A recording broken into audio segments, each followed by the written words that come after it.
माँ जरा पानी लाना पिताजी के लिए। दूर चूल्हे पर सूरज की माँ कोमल सूखी रोटियां बना रही थी। लाई बेटा, ये लीजिए पानी।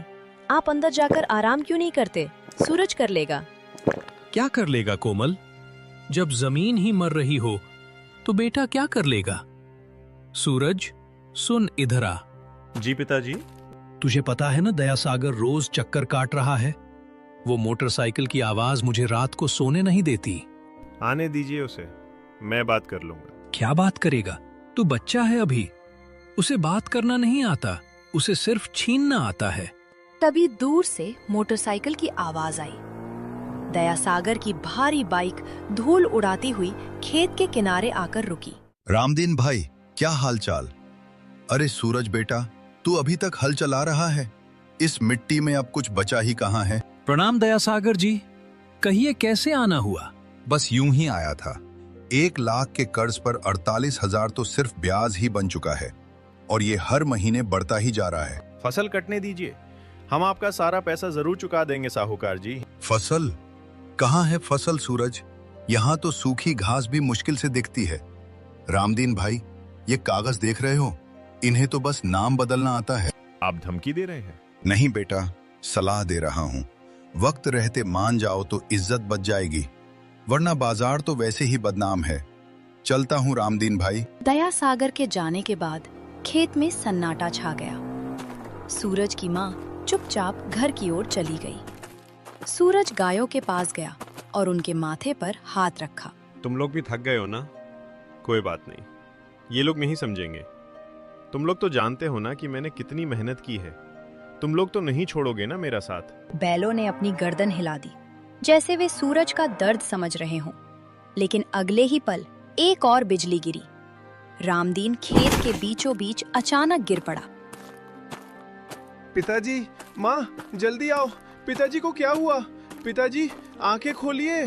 रामदीन जी, बेटा, जल्दी डॉक्टर को बुला। गांव के छोटे से अस्पताल में रामदीन को भर्ती किया गया। डॉक्टर ने सूरज को बाहर बुलाया। उसकी आंखों में कोई दिलासा नहीं था। देखो सूरज, मैं साफ बात करूंगा। रामदीन जी का शरीर अब जवाब दे चुका है। उम्र और ऊपर से ये मानसिक तनाव, अब ये कभी भी खेत में मेहनत नहीं कर पाएंगे। इन्हें पूरा आराम चाहिए।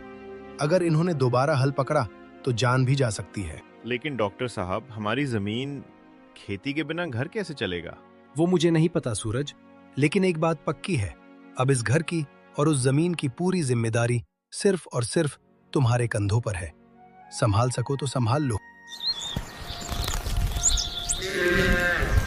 बाजार के बीचों बीच धूल उड़ रही थी। चारों तरफ शोर था, लेकिन सूरज के कानों में सिर्फ अपनी धड़कन सुनाई दे रही थी। तभी एक भारी आवाज ने उसे पीछे से रोका। अरे सूरज, रुक जरा, इतनी जल्दी कहाँ जा रहा है? प्रणाम दया सागर जी, बस मंडी जा रहा था, पिताजी की दवा लेनी है। दवा तो तेरे बापू पिछले 3 महीने से ले रहा है सूरज, मगर बीमार तो तेरी जमीन लग रही है। दया सागर ने अपनी जेब से मुट्ठी भर सिक्के निकाले और सूरज के पैरों के पास फेंक दिए। ये ले, ये रख ले। तेरी जमीन से आजकल अनाज तो निकल नहीं रहा, तो मुझे लगा शायद इन सिक्कों से तेरा घर चल जाए। दया सागर जी, बाजार में ये सब करने की क्या जरूरत है? मैं कल आकर बात करूंगा। कल? कौन सा कल सूरज? आज से 2 महीने बाद उस जमीन पर तेरा नहीं, दया सागर का नाम होगा। मैं आपके पैसे लौटा दूंगा, पर आप... पैसा तो तू देगा ही, लेकिन पहले अपनी औकात तो देख ले। जा, दवा ले जा अपने बाप के लिए। कहीं ऐसा न हो कि जमीन के साथ साथ चिराग भी बुझ जाए। सूरज बिना कुछ बोले वहां से चल दिया। लोगों की हंसी उसके पीछे उसे काट रही थी। सूरज जब घर लौटा तो उसकी दुनिया बदल चुकी थी। बाजार वाली उस घटना के बाद उसने लोगों की आंखों में देखना छोड़ दिया था। भगवान, क्या यही लिखा था मेरी किस्मत में? मेहनत भी की, ईमानदारी भी रखी, फिर ये बेइज्जती क्यों? रात का पिछला पहर था। सूरज की आंख लग ही रही थी कि उसे अंदर के कमरे से खुसर पुसर सुनाई दी। उसके माता पिता जाग रहे थे। कोमल, मैं सोच रहा हूँ जमीन दया सागर को दे देते हैं। ये क्या कह रहे हैं आप? वो जमीन आपकी जान है। जान तो सूरज है। उस बच्चे की हालत देखी है तुमने? बाजार में लोग उसे ताने मारते हैं, मेरी वजह से उसे नीचा देखना पड़ रहा है। मैं अब और नहीं झेल सकता। मैं हार गया हूँ कोमल। पिताजी। आप हार सकते हैं, पर मैं नहीं। सूरज अभी जवान है, वो कुछ न कुछ कर लेगा। क्या कर लेगा? शहर जाएगा? वहां कौन है उसका? कोमल, हकीकत को पहचानो। हम भूखे मर जाएंगे।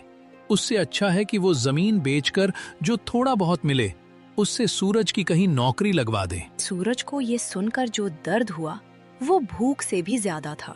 तभी सूरज की माँ वहाँ आई। उसके हाथ में एक छोटा सा मखमल का कपड़ा था। सूरज, इधर आ बेटा। माँ, आप सोई नहीं? ये ले। ये क्या है माँ? ये मेरा आखिरी जेवर है, तेरे नाना ने दिया था। इसे बेचकर 22,000 तो मिल ही जाएंगे। नहीं माँ, ये मैं कभी नहीं करूँगा। ये आपकी आखिरी निशानी है। निशानी इंसान की होती है बेटा, सोने की नहीं। ये रख। मैं तुझे कोई सलाह नहीं दूंगी, ना ही कोई उम्मीद का भाषण दूंगी। बस इतना कहूंगी कि मुझे अपने बेटे पर भरोसा है। शहर जा, कुछ काम ढूंढ, हमारे लिए नहीं, अपनी इज्जत के लिए। माँ, मैं वादा करता हूँ, मैं ये जमीन दया सागर के हाथ में कभी नहीं जाने दूंगा। अगले ही दिन सूरज ने शहर की बस पकड़ ली। उसे लगा था कि शहर उसे बाहें फैलाकर अपनाएगा, लेकिन शहर को किसी के आंसुओं की परवाह नहीं थी। साहब, मुझे काम चाहिए। जो भी काम हो, मजदूरी हो या सफाई, मैं कर दूंगा। हाथ दिखा अपने। कोमल है, गांव का लड़ता है। देख, यहाँ पसीना नहीं, खून जलाना पड़ता है। काम मिलेगा पर पैसा कम होगा। मंजूर है? मंजूर है साहब। सूरज दिन में मकान बनाने की मजदूरी करता और रात में डिलीवरी का काम करता। कई रातें उसने बंद दुकानों के बाहर फुटपाथ पर काटी। पेट भर खाना भी नसीब नहीं होता था ताकि वह गांव पैसे भेज सके। 2 महीने की कड़ी मेहनत के बाद उसके पास सिर्फ 31,000 रुपए जमा हो पाए। 31,000?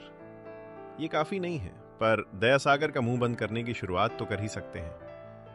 कल घर जाऊंगा, माँ कितनी खुश होगी। उस रात सूरज एक गहरी नींद सोया, लेकिन शहर की रातें जितनी काली होती हैं, उतनी ही बेरहम भी। मेरा बैग, मेरी कमाई कहाँ गई? ओ भाई, किसी ने मेरा बैग देखा क्या? अरे ओ लड़के, यहाँ रोज हजारों आते हैं और हजारों का सामान चोरी होता है। शोर मत मचा, आगे बढ़। यहाँ पुलिस भी नहीं सुनती। साहब, मेरी 2 महीने की मेहनत थी। मेरे पिता की दवा, मेरी जमीन, सब उसमें था। कोई तो मदद करो। कोई मदद के लिए नहीं आया। शहर की भीड़ उसके पास से ऐसे गुजर रही थी जैसे वो कोई पत्थर हो। सूरज के पास अब न पैसे थे न हिम्मत। वह खाली हाथ गांव लौटा। माँ, मैं हार गया, सब कुछ चोरी हो गया। तू जिंदा लौट आया बेटा, मेरे लिए वही बहुत है। लेकिन दया सागर को इस बात से कोई फर्क नहीं पड़ता था। डेडलाइन खत्म हो चुकी थी। वो फिर से सूरज के घर के बाहर खड़ा था। इस बार उसके साथ कुछ गुंडे और हाथ में कानूनी कागजात थे। रामदीन भाई, वक्त खत्म। देखो सूरज, मैं बुरा आदमी नहीं हूँ। कागजों के हिसाब से तो ये जमीन अब मेरी है, लेकिन चलो, मैं तुम्हें फसल काटने तक का वक्त देता हूँ। तब तक तुम इसी जमीन पर मजदूरी करो, मुझे कोई दिक्कत नहीं है। आप हमें अपनी ही जमीन पर मजदूर बना रहे हैं। जमीन अपनी तब होती है सूरज, जब उसकी कीमत चुकाई जाए। क्यों रामदीन भाई, जुबान क्यों बंद है? जो आपको ठीक लगे साहब। सूरज पूरी तरह टूट गया। उसने खुद को कमरे में बंद कर लिया। खेत सूखे पड़े थे और पिता दरवाजे पर चुपचाप बैठे रहते। तभी एक शाम सूरज का बचपन का दोस्त केतन उससे मिलने आया। सूरज, कब तक इस अंधेरे में बैठा रहेगा? क्या करूं केतन, किस्मत ही खराब है।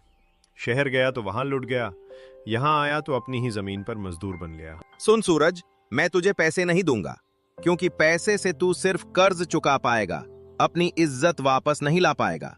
बस एक बात याद रखना, नौकरी तुझे महीने का खर्चा दे सकती है, लेकिन पैसे की समझ ये तय करती है कि तू किसके सामने झुकेगा और कौन तेरे सामने। इसका क्या मतलब है? मतलब तू खुद ढूंढ। तुझे क्या लगता है इस सूखी मिट्टी में सिर्फ अनाज उग सकता है? दिमाग लगा सूरज, वक्त बदल रहा है। केतन इतना कहकर चला गया। सूरज रात भर सो नहीं पाया। पैसे की समझ, ये शब्द उसके दिमाग में हथौड़े की तरह बज रहे थे। अगले दिन वो अपने सूखे खेत की मेड़ पर बैठा था। तभी एक बूढ़ा चरवाहा अपनी भेड़ों के साथ वहां रुका। बेटा क्यों इस सूखी मिट्टी को घूर रहा है? बाबा, ये जमीन मर चुकी है, अब यहाँ कुछ नहीं उगेगा। जमीन कभी नहीं मरती बेटा, बस उसे समझने वाले मर जाते हैं। देख, खेत के किनारे ये छोटे छोटे कटीले पौधे दिख रहे हैं। हाँ, ये तो जंगली घास है। ये जंगली घास नहीं है, ये शतावरी है। पुराने जमाने में जब यहाँ नहरें नहीं थीं, लोग ऐसी ही जड़ी बूटियां उगाते थे। इन्हें पानी कम चाहिए पर देखभाल कड़ी। शहर के बड़े बड़े व्यापारी इनके लिए मुंह मांगी कीमत देते हैं, पर लोगों ने आसान खेती के चक्कर में इन्हें छोड़ दिया। जमीन ने उन्हें नहीं छोड़ा, उन्होंने जमीन को छोड़ दिया। सूरज की आंखों में एक चमक आई। उसने उस छोटे से पौधे को जड़ से उखाड़ा और उसे ध्यान से देखने लगा। बाबा, क्या ये सच में बिकती हैं? कोशिश करके देख ले, वैसे भी खोने के लिए तेरे पास अब बचा ही क्या है। सूरज ने उसी दिन तय कर लिया। उसने जमीन के एक छोटे से हिस्से पर उन औषधीय पौधों को उगाने का फैसला किया। जब वह काम पर लगा तो गांव वाले हंसने लगे। देखो भाई, सूरज पागल हो गया है, अनाज नहीं उगा पा रहा, अब ये जंगली घास उगाएगा। अरे सूरज बेटा, ये क्या कर रहा है? घास खाकर पेट भरेगा क्या? चलो अच्छा है, कम से कम मेरी जमीन की सफाई तो हो रही है। सूरज ने किसी की बात नहीं सुनी, लेकिन असली चुनौती अभी आनी बाकी थी। खेती के लिए उसे थोड़े और पैसों की जरूरत थी। साहब, मुझे एक छोटा सा लोन चाहिए। सूरज जी, आपका रिकॉर्ड देखिए, पहले से ही दया सागर का इतना बड़ा कर्ज है, हम आपको 1 रुपया भी नहीं दे सकते। लेकिन ये नया प्रोजेक्ट है। सॉरी, हम रिस्क नहीं ले सकते। सूरज हार मानने ही वाला था कि उसे एक छोटे कोऑपरेटिव बैंक के बारे में पता चला। वहाँ के मैनेजर ने उसकी मेहनत देखी थी। सूरज, मैं तुम्हें 1.2 लाख का लोन दे रहा हूँ, लेकिन याद रखना, ये तुम्हारी जमीन के कागजों पर है। अगर तुम फेल हुए तो दया सागर को भी कुछ नहीं मिलेगा, ये जमीन बैंक ले लेगा, यानी तुम हमेशा के लिए बेघर हो जाओगे। क्या तुम ये रिस्क लेने को तैयार हो? साहब, मैंने बाजार में अपनी इज्जत को मिट्टी में मिलते देखा है, उससे बड़ा रिस्क और कुछ नहीं हो सकता। सूरज घर लौटा। उसके हाथ में लोन के पैसे थे और आंखों में जिद। अब या तो तू सोना उगलेगी या फिर मुझे अपने अंदर दफन कर लेगी। चिलचिलाती दोपहर में सूरज अकेला खेत में पसीना बहा रहा था। तभी कुछ गांव वाले उधर से गुजरे। अरे ओ सूरज, बस कर भाई, देख बगल वाला खेत लहलहा रहा है और तू यहाँ कटीली झाड़ियाँ बो रहा है। रामफल चाचा, फसल उगाने की हिम्मत और पानी दोनों खत्म हो चुके हैं, अब तो बस यही झाड़ियाँ मेरा सहारा है। अरे बेटा, जवानी जोश में नहीं, होश में गुजारी जाती है। ये जो तू कर रहा है ना, इसे गांव में पागलपन कहते हैं। देख लेना, जब ये घास उगेगी ना, तो दया सागर इसे चारे की तरह अपनी भैंसों को खिला देगा। चाचा, अगर ये घास उगी तो ये सिर्फ मेरा पेट नहीं भरेगी, पूरे गांव की सोच बदलेगी। बस आप दुआ कीजिएगा। दुआ तो हम कर ही रहे हैं, पर डर इस बात का है कि कहीं तू अपनी माँ के आखिरी जेवर भी इस बेकार की खेती में न फूंक दे। सुना है बैंक से भी मोटा पैसा उठा लाया है तू। पैसा लिया है तो चुकाऊंगा भी, आप फिक्र मत कीजिए। सूरज ने कुदाल फिर से उठा ली। रात होने को थी। वो लालटेन की रोशनी में उन छोटे पौधों की सेवा करता। सूरज बेटा, अब आजा। देख, रात के 11 बज रहे हैं, हाथ पांव धो ले, मैंने रोटी गरम की है। बस माँ, इस आखिरी हिस्से में थोड़ा पानी डाल दूं। ये पौधे बहुत नाजुक हैं, अगर अभी ध्यान नहीं दिया तो सुबह की धूप इन्हें जला देगी। देख तो सही बेटा, तू खुद को जला रहा है। क्या ये सब सच में काम करेगा? माँ बापू कहते थे जमीन धोखा नहीं देती, बस उसे सही चीज चाहिए। बस कुछ महीने और, फिर देखना मैं आपकी वो बाली वापस लाऊंगा। मुझे बाली नहीं चाहिए सूरज, मुझे मेरा हंसता खेलता बेटा चाहिए। हफ्तों की मेहनत रंग लाने लगी। सूखी जमीन पर हरियाली दिखने लगी। तभी एक दिन गांव में एक चमचमाती कार आकर रुकी। नमस्ते, क्या मैं सूरज जी से मिल सकता हूँ? मुझे पता चला है कि यहाँ कोई जड़ी बूटियों की खेती कर रहा है। जी, मैं ही सूरज हूँ, कहिए क्या काम है। वाह, गजब काम किया है। ये जड़ी बूटियां तो यहीं से बढ़िया लग रही हैं। मैं शहर से आया हूँ, दवाइयों का काम करता हूँ। आप मेरी फसल खरीदना चाहते हैं? बिल्कुल। देखो सूरज, मैं घुमा फिरा कर बात नहीं करता। तुम्हारी फसल तैयार होने में अभी 2 महीने हैं। लेकिन मैं तुम्हें अभी एक ऑफर दे सकता हूं। मैं पूरी फसल का प्री कॉन्ट्रैक्ट करना चाहता हूं। प्री कॉन्ट्रैक्ट मतलब ये कि भाव आज तय हो जाएगा। मैं तुम्हें 2.5 लाख रुपए दूंगा। 50,000 अभी एडवांस ले लो, बाकी फसल कटने पर। क्या कहते हो? सूरज की आंखों में चमक आ गई। 2.5 लाख? इससे तो बैंक का लोन भी चुक जाता और दया सागर का काफी हद तक मुंह बंद हो जाता। साहब, ये तो बहुत बड़ी रकम है। क्या आप सच में इतना देंगे? ये लो 50,000 का चेक। बस इस कागज पर अंगूठा लगा दो कि तुम ये फसल सिर्फ मुझे ही बेचोगे। देखो सूरज, तुम मेहनती लड़के हो, मैं तुम्हारी मदद करना चाहता हूँ। बहुत बहुत धन्यवाद साहब, आपने तो मेरी डूबती नैया पार लगा दी। माँ देखो, साहब ने एडवांस दिया है। पूरे घर में खुशी का माहौल था। पिताजी की आंखों में भी पहली बार उम्मीद के आंसू दिखे। लेकिन गांव के दूसरी तरफ दया सागर की मोटरसाइकिल की आवाज फिर से गूंजी। काम हो गया क्या विक्रम भाई?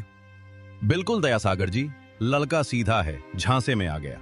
50,000 के लालच में उसने उस कागज पर साइन कर दिए हैं जिसमें लिखा है कि अगर फसल की क्वालिटी थोड़ी भी कम हुई तो उसे एडवांस का 4 गुना जुर्माना देना होगा।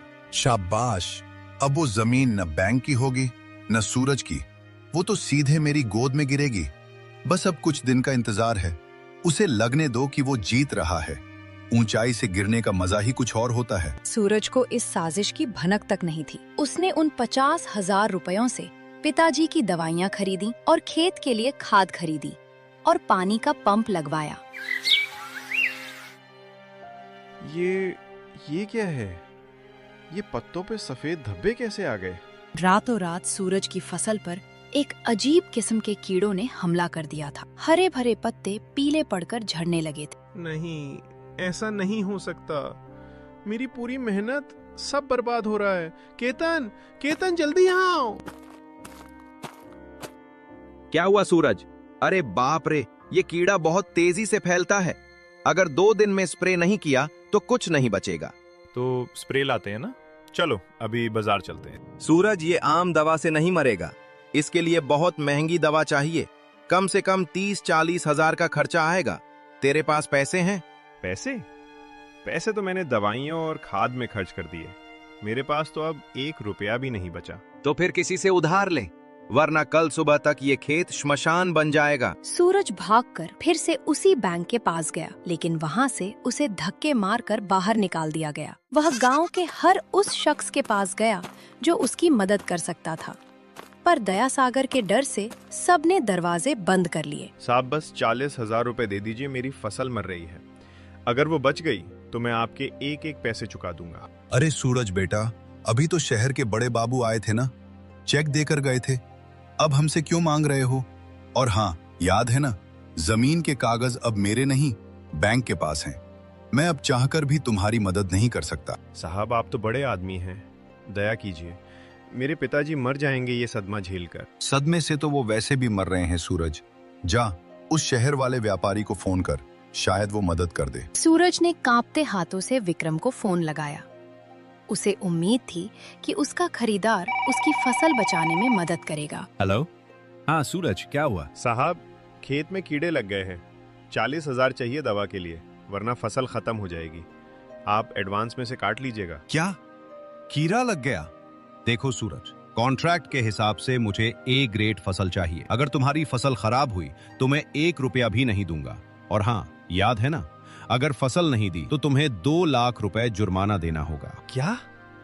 2 लाख? साहब, आपने तो कहा था कि आप मेरी मदद कर रहे हैं। बिजनेस में कोई किसी का साथ नहीं देते हैं सूरज। दवा के पैसे खुद इंतजाम करो।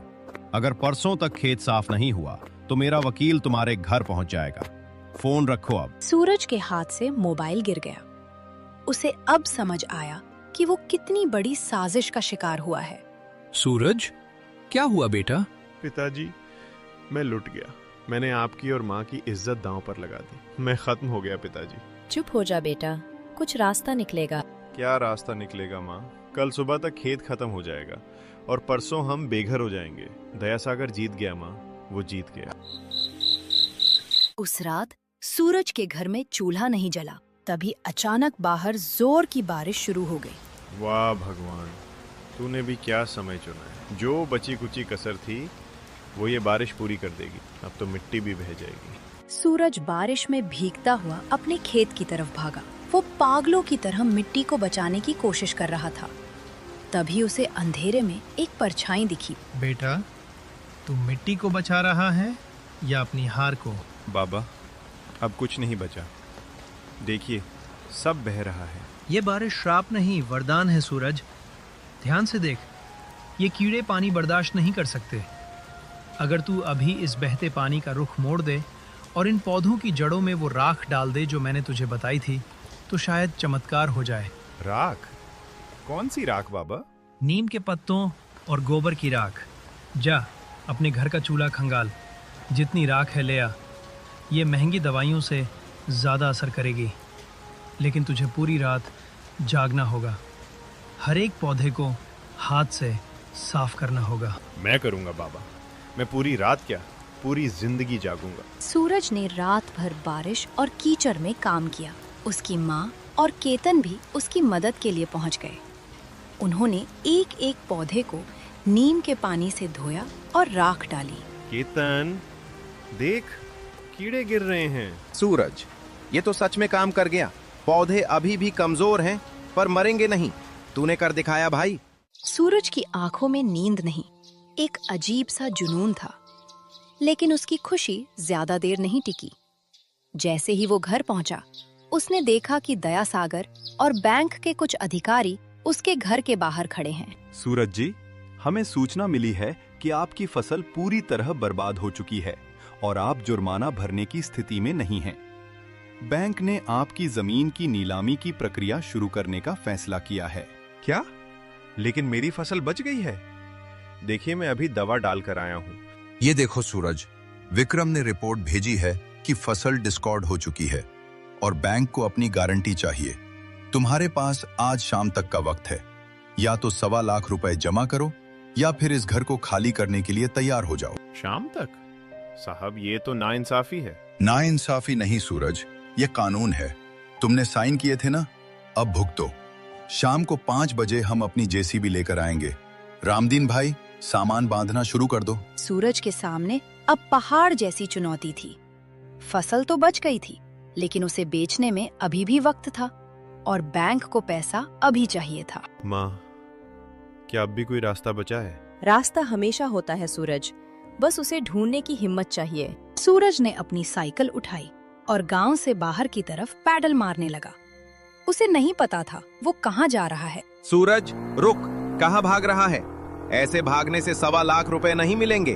तो क्या करूं केतन? घर पर पुलिस और बैंक वाले खड़े हैं। मेरी माँ के पास अब बेचने के लिए एक तिनका भी नहीं बचा। मैं उस विक्रम का गला दबा दूंगा। उसने मुझे धोखा दिया। गला दबाने से जेल मिलेगी, जमीन नहीं। मेरी बात सुन, वो विक्रम अकेला नहीं है। वो आरोग्य हर्बल्स नाम की एक बड़ी कंपनी का सप्लायर है। वो तेरा माल सस्ते में हड़प कर उन्हें महंगे में बेचना चाहता है। तो मैं क्या करूं? हम सीधे कंपनी के हेड ऑफिस चलेंगे। शहर यहाँ से 40 किलोमीटर दूर है। अगर हम 3 बजे तक वहां पहुंच गए और तूने अपनी फसल की असलियत दिखा दी तो शायद कुछ हो जाए। लेकिन मेरे पास कोई सर्टिफिकेट नहीं है, कोई कागज नहीं है।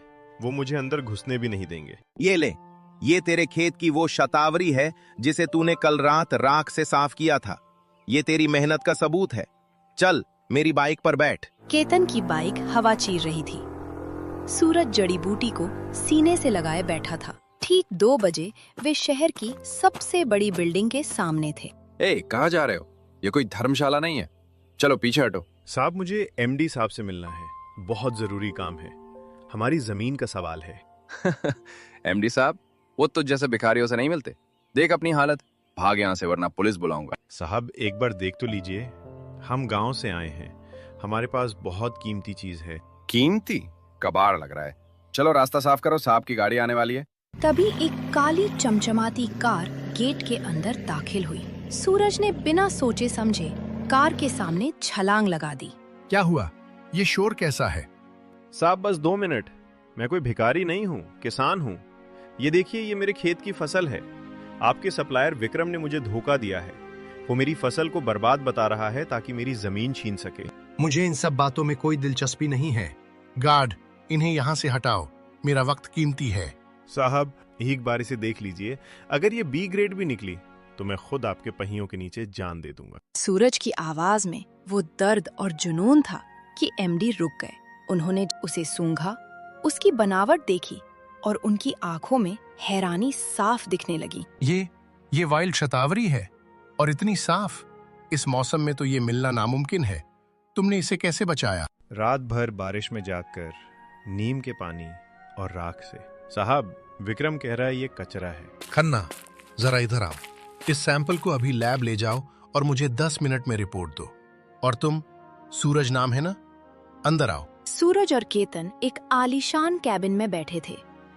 बाहर 3 बज चुके थे। सर, ये तो अद्भुत है। इसकी पोटेंसी मार्केट में मिलने वाली किसी भी चीज से 40% ज्यादा है।